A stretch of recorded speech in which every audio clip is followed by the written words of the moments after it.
And then Montrose, what are you doing, boy? Like, I know y'all not living in these times where they got the Rona out there, but bruh, you gonna pass this boy your flask and then you gonna take it back. You're not gonna wipe the lid.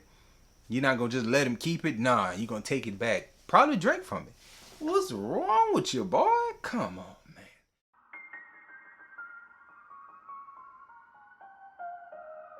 Alright everybody, Lovecraft Country fans, we finally gotten there. We're at the finale of Lovecraft Country. Listen, I have to say thank you so very much for all the people who watch my little Lovecraft Country videos. These are some of the most viewed videos that I get, and even though I'm getting quite a few views depending on the video, I still have about 90% of my views coming from people who aren't subscribed to the channel. So, if you don't mind, hit the subscribe button. Come back and check out more videos from me. I'll be talking about lots of other things. I'm actually gearing up for The Mandalorian, doing a quick rewatch of that right now. So if you're interested in any of the Star Wars stuff, or I keep my ear to the ground for other HBO series that might be coming out, and we'll get on and talk about those as well. So without any more being said, let's go ahead and jump into talking about the finale of Lovecraft Country, but not the final video, but the finale. Within the first 10 minutes of this episode starting, they hit you with it real hard. Tick's gonna die. And it's like they repeatedly, just every scene within the first 5 to 10 minutes is just preparing you for the fact that Tick is going to die. I do feel like it was well done, and I also remember distinctly saying out loud while watching the episode, thinking, if they don't kill him, this is gonna be awkward, because you're really getting me ready to see this man die, because it was just real laid on real thick right there in the beginning, and it was well done, but they prepped you real good in the first 10 minutes. Tick's out of here. Now this is gonna come up later on, because like I mentioned, I'm doing another video on Lovecraft Country, just kind of a deep dive into the faith elements that exist within the show, because there are a lot. And one of the things that his mom said that really stood out to me in this episode was, if we aren't sacrificing our lives on some altar, then do our lives really have purpose? Huge line, speaking from the biblical context, as well as just, that's important. Like, if you're not actually out here living for something, like ready to die for something, are you really living? It's a deep question. Now, as far as the episode is concerned, things start to happening. Dee gets healed miraculously through them conducting the spell in the kind of like the dream world, in the safe place, like the bubble that Hannah created. Super awesome, super cool stuff that they were able to do something in the dream world and affect the real world, like like that Freddy Krueger movie. I think it was like 5, 6, I don't know, whichever. But it was awesome to see Dee get healed. The whole, like, it was written very clearly on the wall after she was healed, but that arm was still dead. It was written very clear, like, all those people with those theories of Dee's gonna be the lady in the future with the mechanical arm, bam, you have your, like, it's been sealed right there. Not 100%, but good enough for me. I knew when her body healed, but her arm didn't, they're gonna do the thing with Dee. So all you guys who had that theory, you're spot on. I'm getting to the point in the episode where Christina shows up and she demands the book from Tick. And to me, she kind of showed the value of her word, because she got real, high and mighty on the, hey, I'll give you my word that I'll figure out a new way to become immortal if you give me the whole book. Once she was told no, like, she immediately removed the invulnerability spell from Letty. It's like, wait. You gave your word to Letty as far as, like, I'm gonna make sure nothing happens to you and make you invulnerable. But the second you don't get what you want, like, you instantaneously go back on that word because, hey, now it's not convenient for me to honor my word here. I thought to myself, I don't know about you, man. Like, you gave your word here to Letty, then you're inconvenienced by Tick, and then you're gonna go back on that word. How much or how strongly would you have held to your word if they would have gave you that book? I think they made the right call, and we'll find out more about why they made the right call as we continue through the episode. Now, one of the things that I want to talk about in this little section, as we continue to move through the episode, is that Tick has a scene with Gia at the hotel, and they're sitting at the table and they're talking. And to me, it was like, man, I guess Tick facing his own mortality must have did a whole lot in the way of maturing him, in a way of making him think about himself in a different way, or think about the situation in a different light, because he was 100% different from how he was when he met Gia at Letty's house. Just huge difference. Again, when you're faced with your own death, maybe that really makes you change your perspective a whole bunch, because his character did a lot of growth between the first time he talked to Gia and the last time he talked to Gia at the hotel. Now we move forward and we talk about Letty and Ruby in the cemetery. Now this scene is important for two reasons. One, Ruby was absolutely correct when she said, yo Letty, you might feel this is different, but in truth, this is what it always is. You always come to me and want to be sisterly when you need something. Although Letty did make strides to try to mend that relationship several times throughout the season, Ruby has been kind of stonewalling her. Number two reason why this scene is important is, for me, is like where it kind of dawned on me that this episode has a reoccurring theme that I noticed in the beginning, but then it continues here, and I'm like, I like it, but I don't like it. It's one of those things where I think it's one of those things with the show. I learned that you have to just shut up and watch. It's kind of the phrase I like to use when talking about the show. And I notice here, again, I'm gonna have to just deal with this reoccurring theme. And that reoccurring theme is characters saying things off camera that we as an audience don't see. So I went back and I looked it up. Hannah said something off screen to Tick, and it was referenced during Letty's conversation in the dream world. I'm sure when Tick had the scene with Gia at the hotel, he had to say more to get her to go along with the plan and with the rest of the crew, which means something was said off camera that we didn't see the entirety of that conversation, but it did bring changes later on. Ruby did it with Letty here, where she says there's more you need to know, and obviously whatever she said to her off screen was enough to motivate her to take steps. And then a short time afterwards, we see the same thing occur with Hippolyta and Dee, where Hippolyta brings it to a room and you hear machinery. And again, it goes back to that theory, like, yo, if you thought this, you were right. Dee's gonna be the girl with the mechanical, or the woman with the mechanical arm.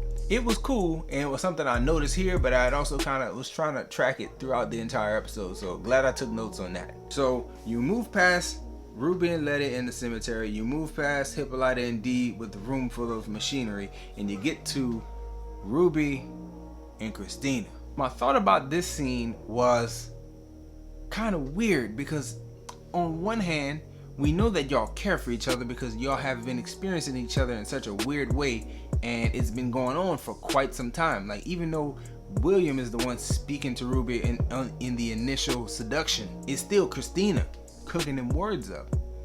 And you know, Christina said in previous episodes, like, I never lied as I spoke those words, and it's like, so what is this? Like, I kind of thought that throughout the whole season, like, Christina and Ruby, like, what do they have? Well, we finally get some confirmation here. What they have an attraction that they've never like naturally acted on. They've acted on it, but it's been very unnatural, very strange. Here we get finally a natural looking connection, like, you are you, you are you, we like each other, which was cool. You get to the Tick baptism scene, which kind of fulfills some of the imagery that we saw that Gia had in her episode of Tick being baptized. Cool stuff. I'm one for the baptisms and stuff. Y'all know that if you follow the channel, I'm of religious background, so yeah, I'm with it. I understand what Letty wants in requesting this to be done. But in Letty's conversation with Tick, she drops a bombshell again, something that I'll probably reference in my deep dive video when I talk about faith and the role of faith. Letty says, I wish that I realized that I had faith within me instead of chasing faith this entire time. And I think that process is something that a lot of people get confused. I think a lot of people go through life, and maybe I'll expound upon this in my deep dive video, but people go through life feeling like they're chasing faith and not realizing that they're actually exercising their faith in what they're doing. Hopefully I can explain that better in that deep dive video, but hopefully I made sense to you in this moment at the same time. Now, the car ride there, the car ride to Autumn, when everybody's in the car singing, I thought this is gonna be the last moment of happiness in this episode. Like, after this car ride is over, there will be no more smiles. That's it. And boy, was I right. Let's get to the excited part of the episode. And it starts off with they arrive in Artem, and they're pouring a little chalk and they're making the outlines. And you get, every episode you get something super nasty. You get the nastiest part of the whole episode. Now, in all my talking, I didn't mention how they brought back Titus. They brought back some ancestors. They cut a part of Titus off. But if you watch the episode, this is a spoiler chat, you know it happened. So that happened. Didn't know what they wanted to do with the piece of Titus. Again, I didn't mention that Ruby apparently came through with some blood from Christina. Didn't know how they was gonna use that blood. Then you get to Artem, and Tick pull out a piece of Titus and just bite into it. I'm like, bruh, what are you doing? Listen, man, y'all have fire at y'all disposal. If you don't cook that meat before you eat that, what are you doing, bruh? Come on, man. Then you drink whatever is in that vial, because, you know, if you watch the episode, you know it wasn't blood. What you doing? What you doing? Cook that man before you eat that man, bruh. Come on. That looked real nasty, because you could see that it was like skin on one side and it was like ham on the other side. And you just ate that. You just bit into that like it wasn't nothing. Bruh, if you don't break out a barbecue pit and grill that man, because that's rough. That's rough stuff. He chewed on that. And then Montrose, what are you doing, boy? Like, I know y'all not living in these times where they got the Rona out there, but bruh, you gonna pass this boy your flask and then you gonna take it back. You're not gonna wipe the lid. You're not gonna just let him keep it. Nah, you gonna take it back. Probably drink from it. What's wrong with you, boy? Come on, man. Listen, the scene didn't take me out, but I did take notice that, yo, you just eating a man right here. And I feel like you need to, you know, heat that up. Do something to it. Put some salt or some, you know, some paprika. Anything. Do something. Anyway, not gonna go through the whole conclusion of the episode because we saw it. We saw how things played out. Jiha was super important. Glad she showed back up and was a pivotal piece of, you know, seeing things be resolved. I know I've been watching the show since the first episode, and you know, some of my reviews I say season 1, episode 2, season 1, episode 5. Truth is, this looks like a 1-season miniseries type of deal, the way this thing ended. I must say, I like the way it was wrapped up. I'm glad they didn't try to pull a switcheroo and say, oh, Tick found a way to survive and like we can continue these stories and we can drag out this storyline. I think in the horror, superhero, sci-fi, fantasy genres, there need to be more single, isolated stories, more miniseries like The Watchmen, less 8-season, 9-season dragged out way too long storylines like Game of Thrones. Although I've never seen Game of Thrones and I'm not eager to go back and watch that, so be that as it may, I just believe that a nice tight miniseries is just as valuable as a 7-season run of a show. And if this is 1 season, if this is one little miniseries, it was a great miniseries and it ended appropriately. But as I'm saying all that, talking about the wrap up, I have to go back and mention one thing.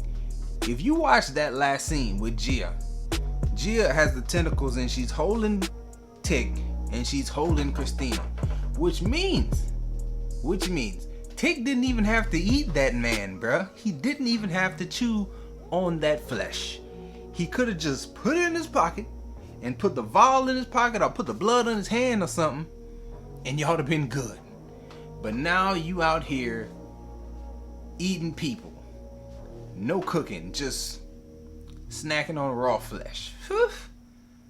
Man, he didn't have to do that to himself. Anyway, that's all I have here to talk about for this week's episode. Not as much as a person might expect me to say, but I think it's mainly because the finale was not my favorite episode. It was good, and it was satisfying that it closed the series right. But kind of sad to see this one go away. Anyway, that's all I have for y'all. Come back and check out more videos. Please subscribe. If you're watching on Facebook, follow the page. Enjoy yourself. Guard your heart. Come back and see me on more videos. And please, for the Lovecraft deep dive that I'm going to do in the coming days.